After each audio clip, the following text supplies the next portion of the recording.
1, 2, 3, yeah!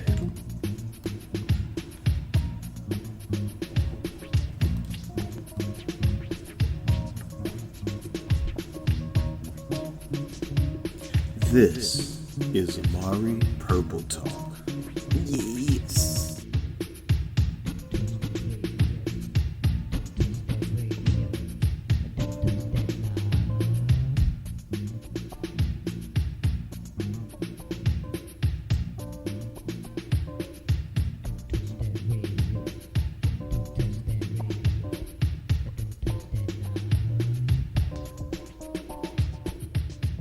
Welcome to episode 67 of Amari Purple Talk, a podcast where I share my thoughts on the Prince musical singularity.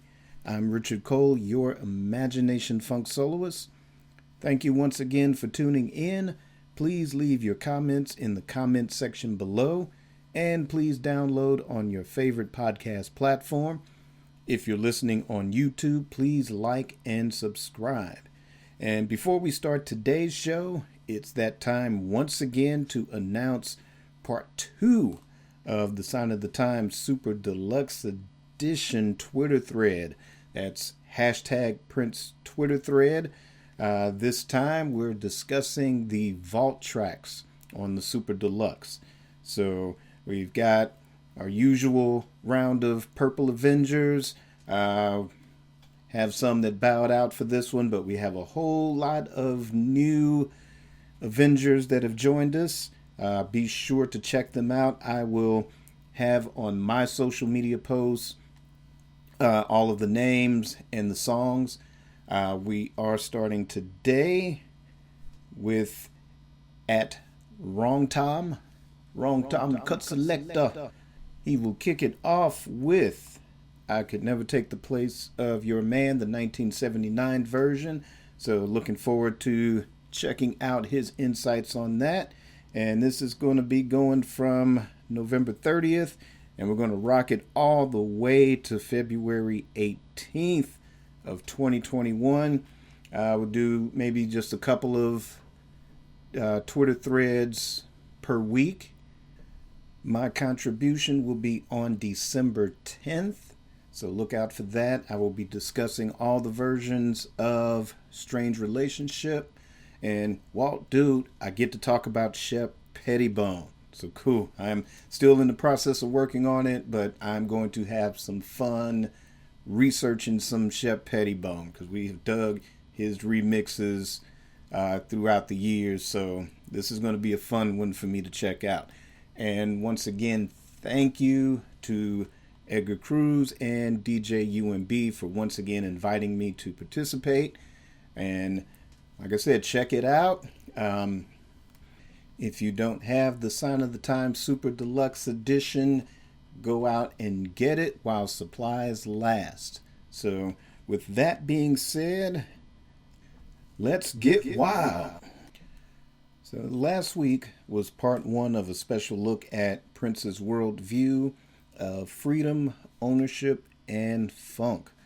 I discussed his journey of freedom from his Warner Brothers record contract and how that journey can be inspirational in our own lives. So if you haven't had a chance to check out part 1 of this series, by all means go check it out and come right back for part 2. So today we will look at his journey to have complete ownership of his creative work and how that can be influential as well. Next week, we will attempt to help Prince define funk. This 3-part series is dedicated to the 257,000 souls that are no longer here due to the pandemic, and sadly that number is still getting higher. And this is also dedicated to the brothers and sisters that have senselessly lost their lives to systemic and racist violence. This is also dedicated to Roger Troutman and Chadwick Boseman. Both had birthdays on November 29th. And we will continue to try to leave this planet a little bit better than how we found it and funkier. Wakanda forever. The inspiration behind this 3-part series has been Prince's book, The Beautiful Ones. And this book has been out for pretty much over a year now. If you don't have it, by all means, check it out. I've referenced it quite a few times on episodes of Amari Purple Talk. And like I said, those themes have been inspirational in my journey.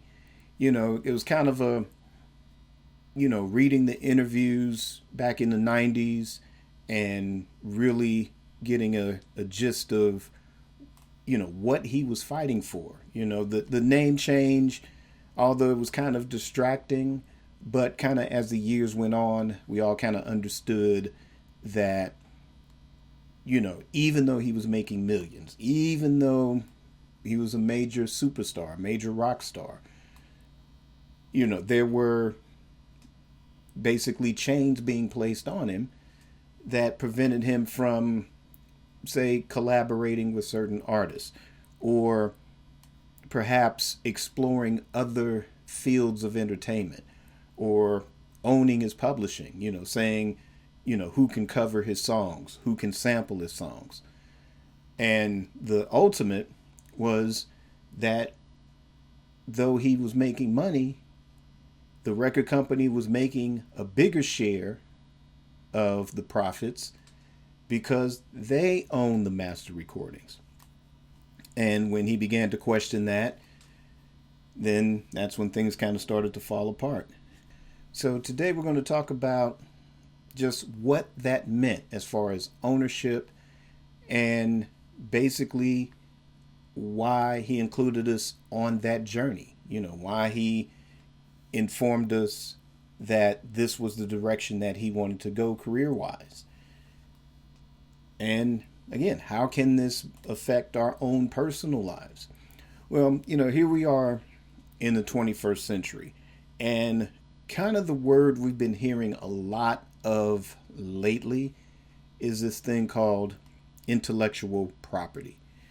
And basically, intellectual property is that thing that you create. And it doesn't necessarily have to be just music. It could be movies. It can be comics.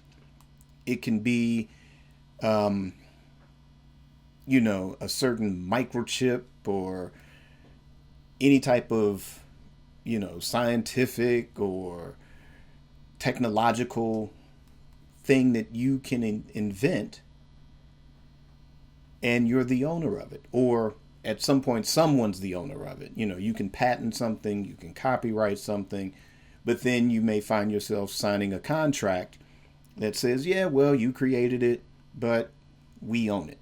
And sometimes, that can have some consequences in the long game of your life.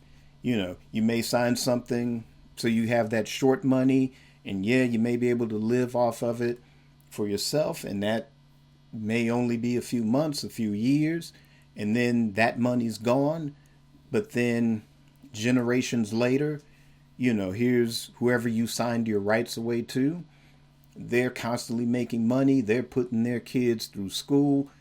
They don't have the skill or the creativity or the technological know-how to do what you did that invented this thing.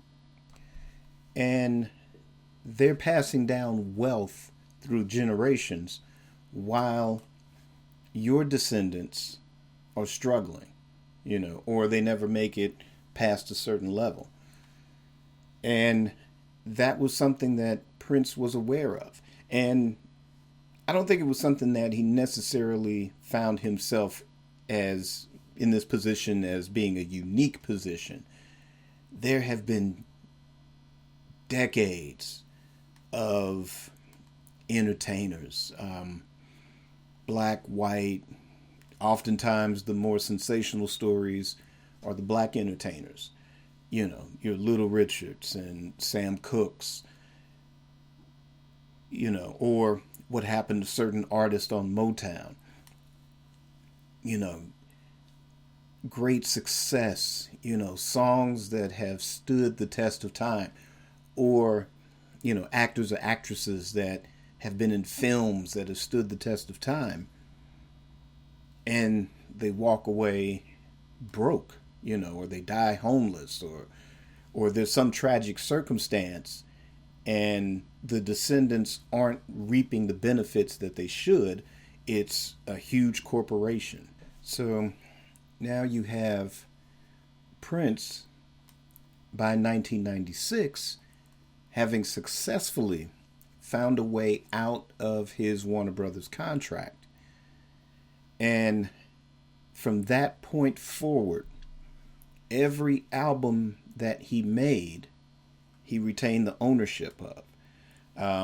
Emancipation, that was distributed through a deal with EMI. They just got a certain percentage or made a small amount just for making sure that album got into the record stores. Meanwhile, Prince retained the masters. So when EMI Records folded and got absorbed by a bigger conglomerate, I forget which one. I don't know if it was Universal or I don't think it was Sony. But anyway, Prince didn't lose the master tapes to Emancipation. He got to hold on to it. And from that point forward, he kind of operated as almost like an indie label of sorts, and the sales, although they were not, multi-million selling albums, just the fact that he could sell 100,000 copies by owning the master tapes, then if, say, heck, a $15 CD or whatever CDs were going for at that time, retail, he was taking home, $7 to $10 per CD, which was way more than what he was taking home, even with something as huge as Purple Rain or as huge as Batman. So that ownership in itself, though, again, these records weren't reaching the masses, us diehards were dropping down our purple ducats so that he could keep a lion's share of the profit. So if something like a new Power Soul that only sold 100,000 copies, he got to pocket nearly $1 million just from selling 100,000 copies. And I don't know, it might be more than that. I don't know. Let me see. Let me do some quick math here. So if we take, say, I remember that was selling in like Best Buy or something the week that it dropped, and say that at minimum it was selling at $9.99, roughly almost $10 a CD. So if you multiply that by $100,000, yeah, so dang near $1 million, just off of that record alone. Meanwhile, you're lucky to get a quarter per record, and that's even selling 500,000 copies, with the standard record deal. In fact, that's not even standard. Like Michael Jackson during kind of Thriller made it to a quarter, maybe 50 cents. I think over time he eventually got that to like $1.25 per record. But you look at any other mainstream artist, they were getting way less money, while the record company was raking all those millions in and just handing out what's basically a loan, the advance on the next record. But you're taking that cash and you're living in your mansion, you're driving your car, and and like I said, the minute things change and you no longer have ownership of whether it's your publishing or your master recordings, then, as Prince would always say, you're out the pool. So that journey, just, from Crystal Ball, New Power Soul, even Rainbow Children, to the mainstream, it's like, oh, he's struggling, it's failure. Or the frustrating thing, and I'm sure you've run across it before, when, you're like, oh, I'm going to go get the new Prince album, and somebody says, oh, he's still making records? Wow, I didn't know that. And you're like, yeah, it's great. You should check it out. You know, go buy one too. But, it wasn't until musicology that he was able to kind of finesse that type of distribution with a major label that was successful.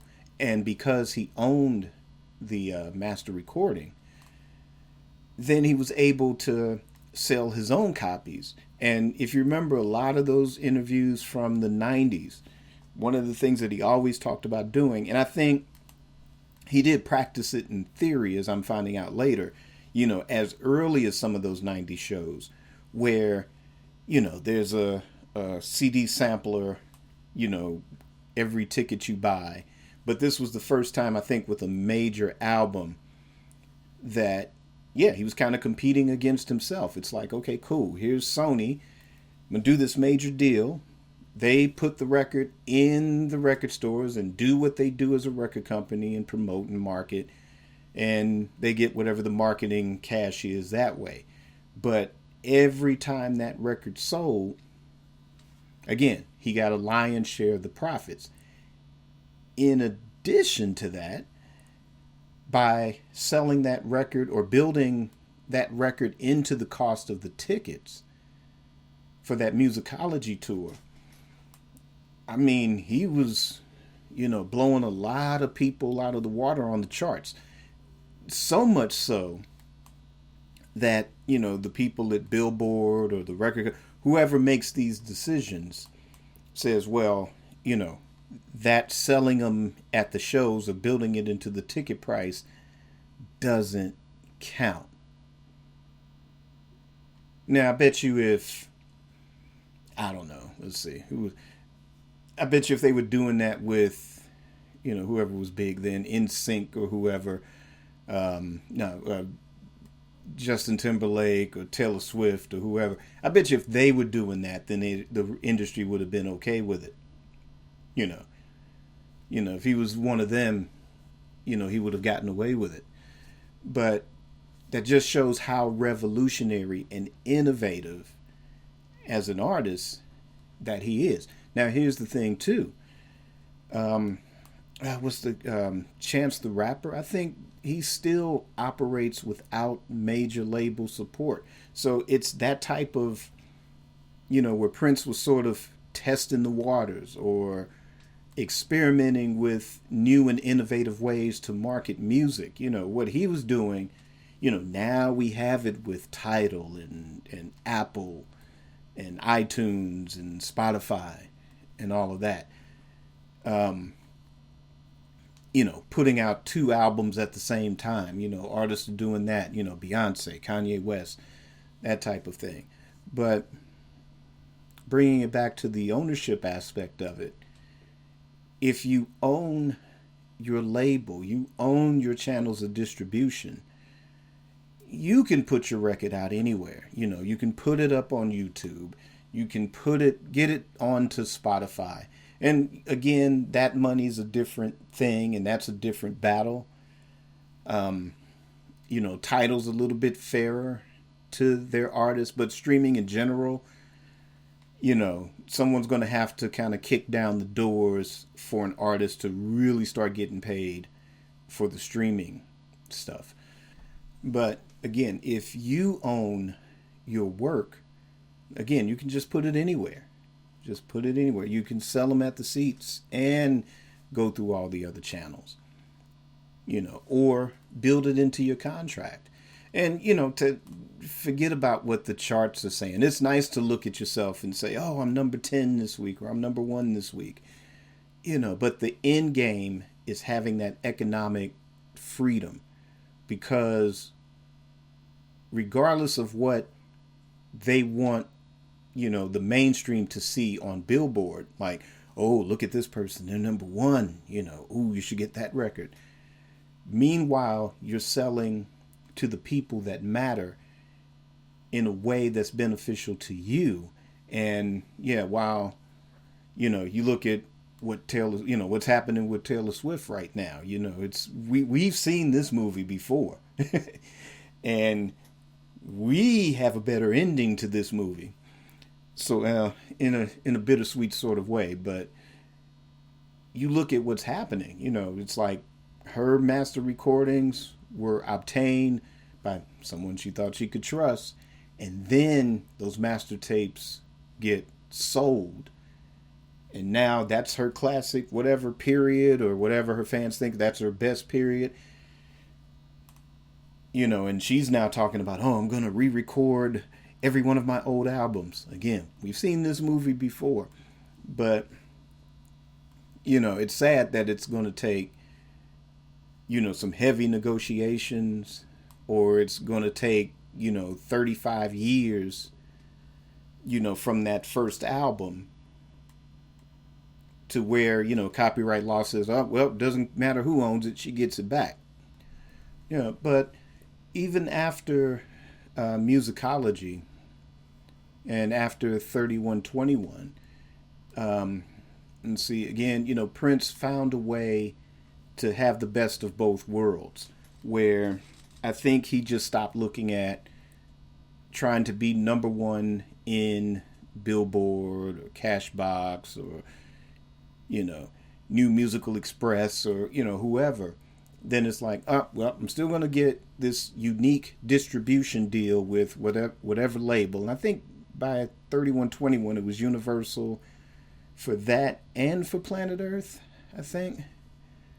But at least with Planet Earth, that album, there was that sort of distribution deal where it's like, okay, at least in the US, they made sure it got into the record stores.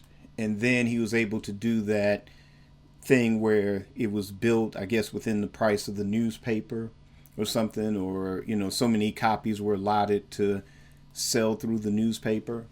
I don't know how that deal was done or what type of profit margin was involved. But again, there was that freedom to do that. And then again with 2010, that album, which we're looking forward to a serious reissue of that album here in the US.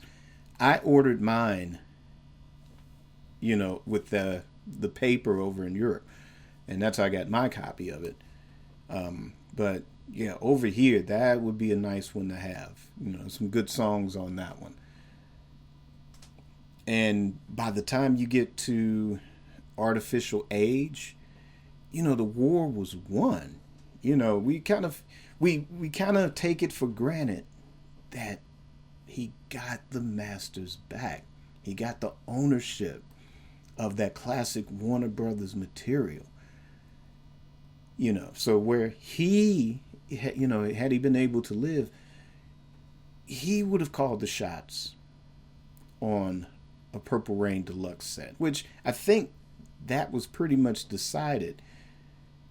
And I guess, I don't know, there was some disagreement, I guess, between what he wanted and what Warner Brothers wanted. And, if you asked him, there's that legendary question on Twitter. And, he said, well, it's in Warner Brothers' hands. It's up to them on when they get it. And, it ended up not being the Purple Rain Super Deluxe that we wanted, and in a lot of ways not quite the Super Deluxe we deserved. But I think that'll, we'll get a bigger, better Purple Rain Super Deluxe down the road at some point. And especially now with Sony gaining acquisition to those masters. Now, keep in mind, it's a licensing deal. They don't own the masters. The estate owns the masters to everything official and vault related. They call the shots on all of it. The licensing agreement basically says that this record company gets to manufacture, distribute, promote, get the stuff into the stores, get it onto the streaming services, get it to Amazon, get it to Walmart, get it to Target, and whatever the negotiated rate is, then that's what they get. But again, the bulk of the money would go to the estate at that point. So it'll be interesting to see what we'll get, in 2021 when they get control of everything. Because the initial deal was for the stuff 95 and after. And then that was just basically because the estate made a deal with Universal for the whole thing. And then Warner Brothers was like, hold up, wait a minute. We made a deal with Prince while he was, of course, while he was alive. We made a deal with Prince to do A, B, C, and D with the master recordings up until 2021. So Universal didn't want to get into the middle of all that and, fight a lawsuit or whatever. They backed out of the deal. They wanted their $30 million back, took that back, and left the estate to negotiate with another label, that being Sony. So when they signed with Sony, it's like, cool, we'll deal with the stuff from 1995 onwards, and then we'll go ahead and get that Warner Brothers cheddar, in 2021. Yeah, but we do take it for granted that was a long battle. It was first getting off the label in 96. Then it was getting control of the publishing in 1999 or 2000 or whenever that deal expired. So again, he can control who gets to cover his song, or who gets to replay a song for a sample for something, or what they call in that particular case, it's an interpolation of the track.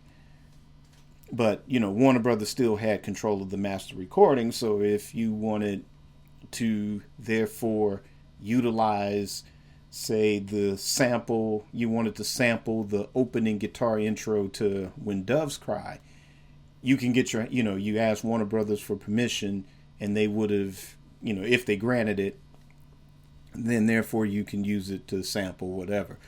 And I know it gets a little complicated at that point, but that's how things were all the way up until 2014, when he was able to successfully negotiate the rights to get the master recordings back from the Warner Brothers period.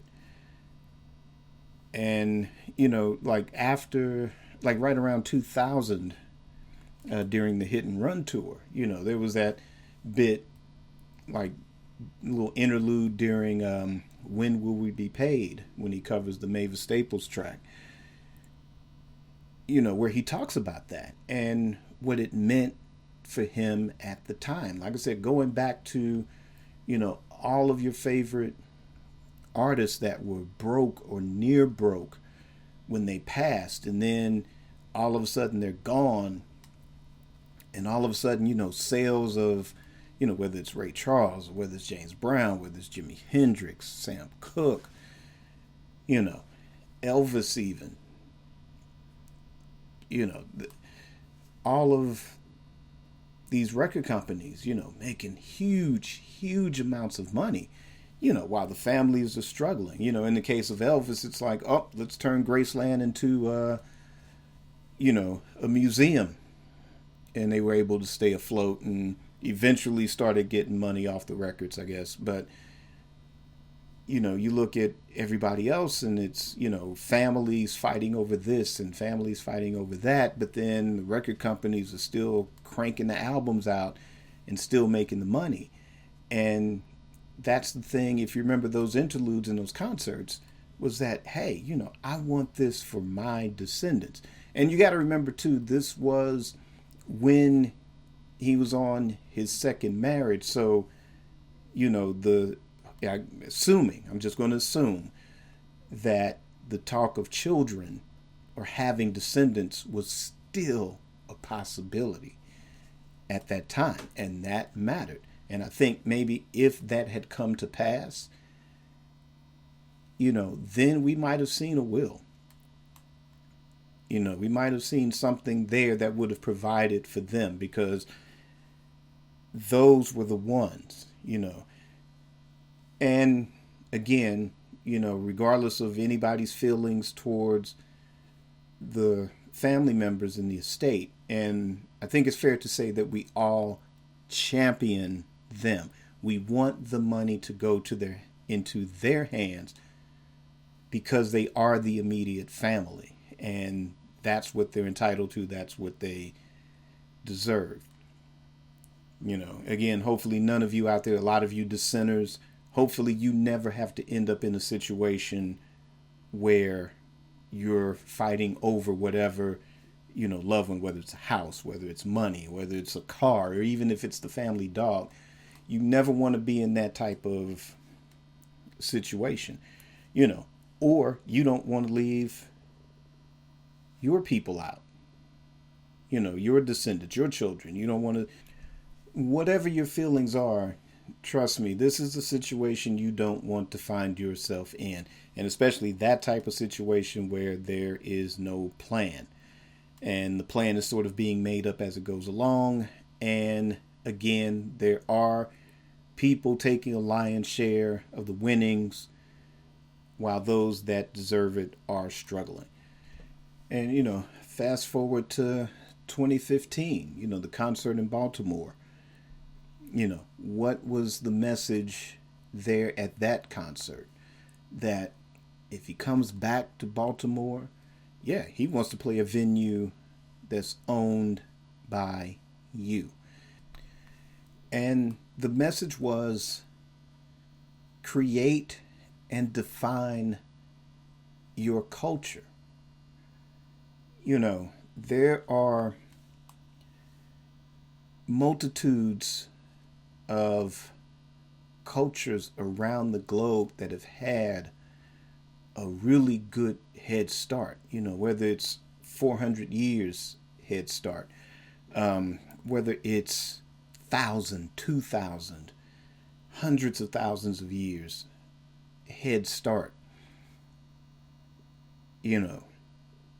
When he was doing the benefit in Baltimore, when he did the song Baltimore, throughout his career, throughout where he grew up, it's a society that, we don't have a unified culture. We've been kind of making things up as we go along, for better or for worse. We've been making it up as we go along. We've had to look to, whether it was starting with Rosa Parks, whether it's Martin Luther King, or we're looking to Malcolm X, we're looking to Elijah Muhammad, even later, a lot of people looking towards Barack Obama, a figure to lead out of the darkness, when the leader all along should have been ourselves. And that was the message that was being communicated, is that we need a defined culture. What that's broken down into. And I use this as sort of the mission statement, for Amari Communications, or Amari in general. It's ownership of, economics, education, ownership, and spirituality. You look at what a culture is unified by. We'll take, there are cultures, regardless if their descendants are actually born in the United States and consider themselves, as Americans, they have a generation or two that lets them know that this is where they come from. Their origin started in this country back in when, way back when. And primarily, that culture's religion has been passed down, despite the fact that they are American citizens or were born in America. That religion is passed down. Yeah, there are different classes in everybody. There's rich and poor, or even a middle class in a lot of societies around the world, but mainly rich and poor. But at the end of the day, they agree that they are this nationality. And, there is a certain say so in the economic structure. So if someone has something, they come to, whether they come to this country or they do it over in their country, they set up something that allows somebody else to come in, at least give them a job, if nothing else, and maybe that's the catalyst to help them come up in a certain kind of way, or, have doors open to where they themselves can have ownership of something, or at least the economic freedom to do whatever in that. And again, that education, which is passed down. And sometimes that and religion goes hand in hand. But, the importance of education, they're in control of. And again, having all of that into play, again, regardless of what class system you're in, if you're unified on that level, then you have a say so politically. So if you're being done wrong as a collective, or you look at within your own culture and see there are members of your own culture being disenfranchised on a level, they're the ones that can step in and either play a role in politics or, affect whatever they can affect to make that change for the better. So everybody can do it. And, we are the only ones that don't have unification on that level. We have to agree who we want to be, what that culture is, what that religion is. We have to define that first. And I think that's one of the things that Prince was aware of. And, again, like I said, wherever you're sitting, and there are certain Prince fans out there that feel like, oh, he was for, and yes, he was for everybody. That wasn't a game or joke or a publicity stunt. He was for everybody. But there's a large segment of people that look like the people where he grew up that, we don't have enough of those voices. It's hard to kind of generate those voices within ourselves. Again, it's always trying to look for someone to come save you. When you practically a lot of times have to save yourself and take responsibility for your own life and, lead by example that way. And then when you do come up, like I said, have that venue. It's sad that we won't have Prince be able to come to a venue that you own, but hopefully you set up a system to where you have a venue, hey, where the time can come. Andre Simone can come and play. Or, F Deluxe, you can have a place you can bring them down to play. Because once this is over, we're going to definitely need that, and with everything that's going on, there's a lot of things that are changing. But we got to be in a position to bring the live music back. And yeah, we need some owners out there. The big boys are going bankrupt. Movie theaters are in jeopardy. Even Disneyland's in jeopardy. So, we got to create some new systems. Speaking of Disney, where they're making the choice now to focus on just doing stuff for Disney Plus, which means that if they put out a movie and if that movie is going to go into a theaters, trust me, it's going to be Avengers 5. And luckily Black Panther made $1 billion. So Black Panther 2 will definitely be in a theater as close to near you as it can get post-pandemic. But, everything is going to be going to the streaming. The streaming wars have amped up. So for those of you out there that have an idea for film or TV series or something, but, definitely film, you might want to start looking at trying to get some of that Netflix money or some of that Disney Plus money. But remember, make sure you own your content, own those rights, because, hey, if Netflix folds or if Disney Plus folds or Apple TV folds or whatever, then you want to have your stuff ready for the next level so your descendants can reap the benefits, so you can put your great great great grandchildren through college or whatever, generate wealth, build wealth, and do that. So, those to me are the fundamental lessons of what Prince's original mission statement for the beautiful ones is, that, have the freedom to live the life that you want to live, and, create what you want to create. And once you create it, make sure that you own it. And again, it's not limited to just music or films or comic books or, entertainment or sports or whatever.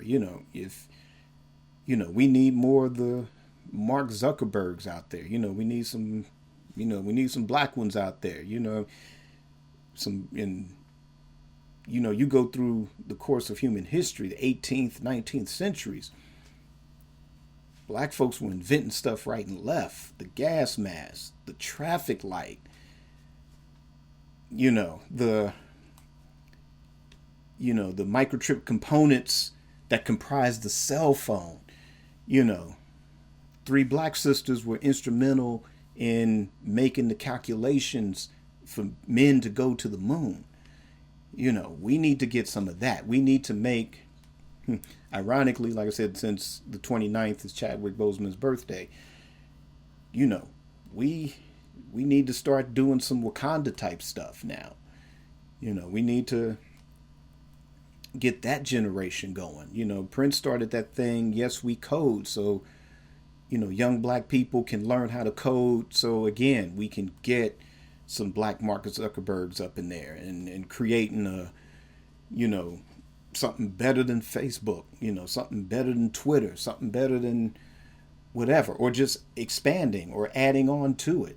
We need more owners. We need more inventors out there to do that. And I think that's the thing that he was aware of. And it wasn't just about him, and it wasn't just about, I just want to get my master recordings back and forget everyone else and all this. No, it's like, if he could accomplish that, and that's leading by example. He didn't tell us to go do it. He went and did it and said, look, this is possible. I can do it, and therefore you can too. You can do it too. So if you don't have the beautiful ones, like I said, by all means, go out and get it. I'm going to end this with just a simple sentence from the introduction of the beautiful ones. And this is where he tells Dan Piepenbring to try to create. I want to tell people to create. Just start by creating your day, then you create your life. And that is going to end part 2 of this journey of freedom, ownership, and funk. Definitely tune in next week, where we will explore funk and help Prince try to find a word that defines it. So I don't know what that word is, but whatsoever it's going to be, it's going to be funky. So definitely tune in next week for that. And also check in the show notes. That's where you find the links to where you find me on social media. Also, check out my website, amaricommunications.com. Get some funky Amari merchandise. All those proceeds help me to keep this show going and also keep some upcoming projects moving forward as well. Like I said, I need to own some stuff too. So check that out by all means. Buy some Amari gear.